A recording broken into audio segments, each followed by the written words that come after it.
The photos in today's video were developed and scanned by the Fine Lab.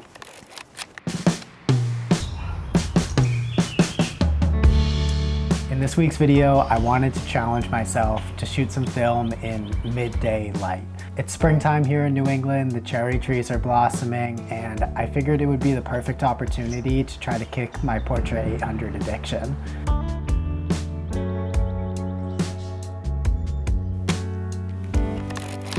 For the past couple years, I'd say 90% of the film that I've shot has been Portra 400 and 800. So in today's video, we're gonna figure out what's the deal with Ektar 100.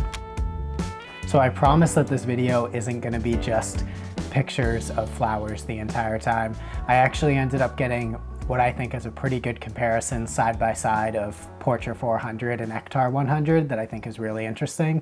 But I had to jump in my car and head over to another spot. I'd been coming here almost every other day waiting for these cherry trees to blossom.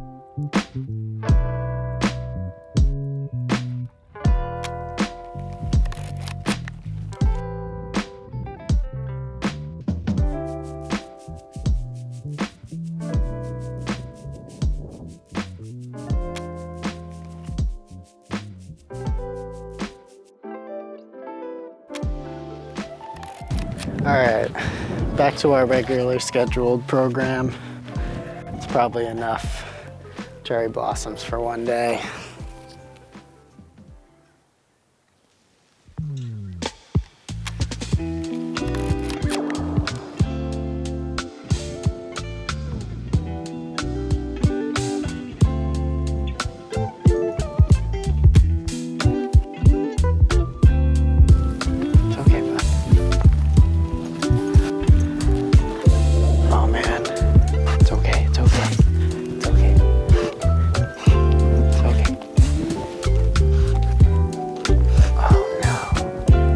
Well, that was a huge bummer. I was taking that first shot and I was like, why are these guys just being dudes? And then a fox ran across my frame and then I tried to snap a picture of him, and I've never seen Levi so mad in his entire life, and he scared him away. So I missed it, but it probably wouldn't have been very good on my 30mm lens anyways, so that's the way it goes.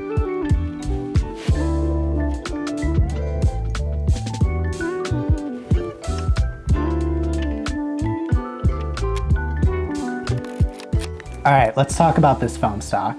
The light's still really harsh for these first few frames. For the most part, all I really notice is that the highlights are definitely leaning towards green, while the shadows are really magenta and almost like red. Like this pavement here is really red to me.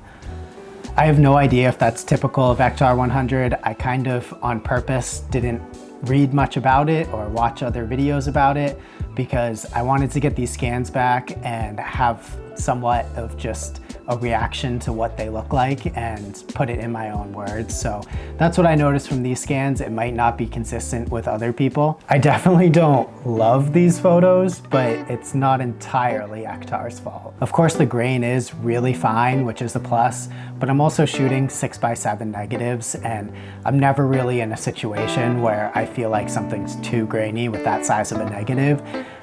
So for viewing on a computer screen, these look pretty much the same sharpness-wise as Portra does to me.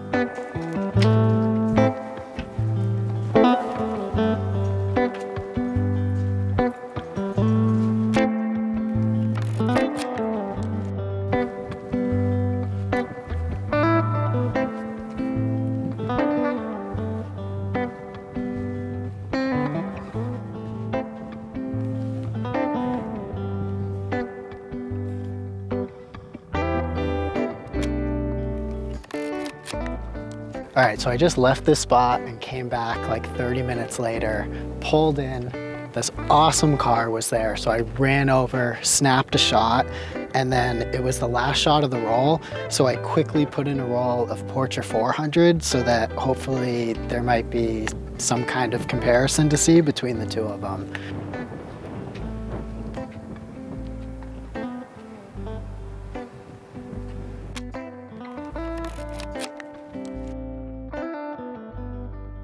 All right, let's dive into this. I got them pulled up on my computer.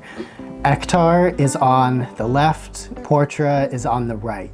The first thing I really noticed between these that jumps out to me is the red in the seat. I can't believe how red the Ektar shot is. And obviously these were taken 90 seconds apart or so. There was definitely a little bit less light on the car by the time I loaded in the roll of Portra 400. So that might be affecting the red in the car a little bit, but it's definitely popping more in the Ektar 100. So I do like that part of the Ektar 100, but I mean, every other part of the image, I like the Portra 400 more. The sky's much greener in the Ektar 100. I think the sand's a little less natural looking up on this dune here. And the color of the pavement's definitely more accurate on Portra 400 too. Last shot of the roll.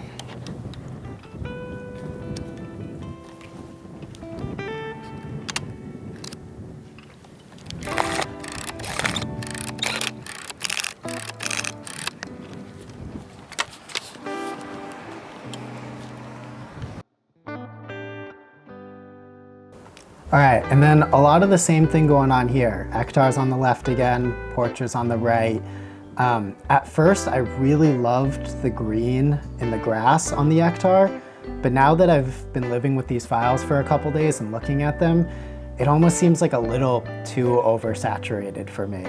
And this is just one comparison. Again, these weren't taken at the exact same time. They did have the same light exposure. You can see the compositions are a little bit off, but you guys get the point.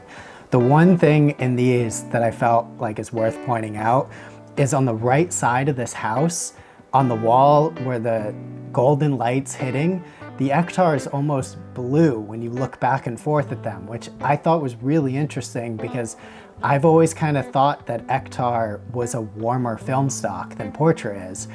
I don't know if this is the right way of saying this now, but from looking at these side by side, I would think that the magenta green scale on Portra is just not as vibrant as Ektar. And in Portra, the yellow blue leans towards yellow.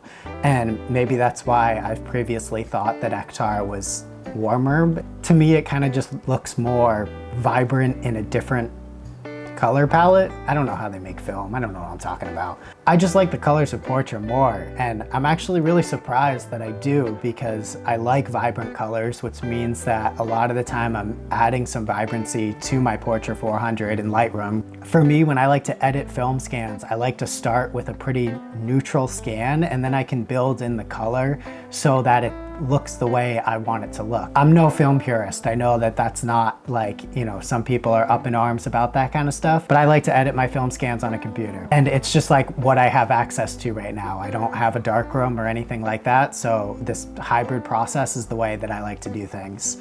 That's a whole nother topic though. I mean, I can just say it like this. I went out to shoot a video on Ektar 100, and my favorite photos that I took that day was the roll of Portra 400 that I shot after making the Ektar 100 video.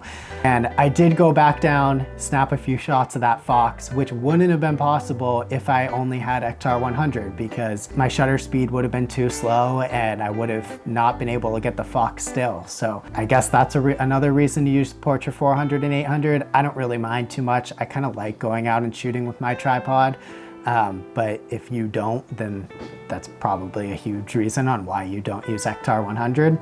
I think that's pretty much all I have to say about it. I don't know if any of that made sense whatsoever, but if it did, that's cool. Also, all these photos in today's video were developed and scanned by the Fine Lab.